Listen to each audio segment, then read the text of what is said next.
নমস্কাৰ বন্ধু বান্ধৱীসকল, মই জলি শইকীয়া। আজি লৈ আহিছো অন্য এটা নতুন ভিডিঅ'। আজিৰ ভিডিঅ'ৰ বিষয় হৈছে এইবাৰ শান্তিৰ নোবেল বঁটা বিজয়ী মাৰিয়া মাছাদৰ বিষয়ে।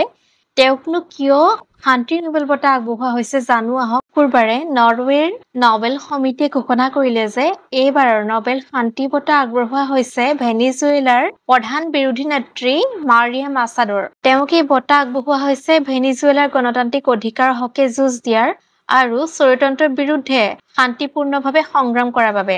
এই বঁটাৰ ধন হৈছে 11 মিলিয়ন সুইডিছ ক্ৰন, মানে প্ৰায় 8.5 কোটি টকা। 10 ডিচেম্বৰত মাৰিয়াক এই বঁটা অচলত প্ৰদান কৰা হ'ব।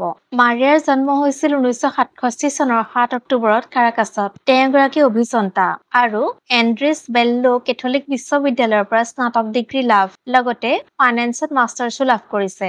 2010 চনত ৰাষ্ট্ৰীয় সংসদলৈ তেওঁ নিৰ্বাচিত হৈছিল আৰু ৰেকৰ্ড সংখ্যক ভোট পাইছিল। 2014 চনত তেতিয়াৰ চৰকাৰে তেওঁক পদৰ পৰা আঁতৰাই দিলে। তাৰ পিছত মাৰিয়াই ভেণ্টে ভেনিজুৱেলা প্ৰতিষ্ঠা কৰিলে আৰু 2017 চনত গণতন্ত্ৰপন্থী শক্তিসমূহক একগোট কৰি ছয় ভেনিজুৱেলা মিত্ৰজোঁট গঠন কৰিলে। এইবাৰৰ শান্তি নোবেল বঁটাই এই বাৰ্তা দিলে যে প্ৰকৃত সাহস আৰু গণতন্ত্ৰৰ পক্ষে অবিৰতভাৱে যুঁজ দিয়াটো যিকোনো শান্তি প্ৰচেষ্টাতকৈ ডাঙৰ।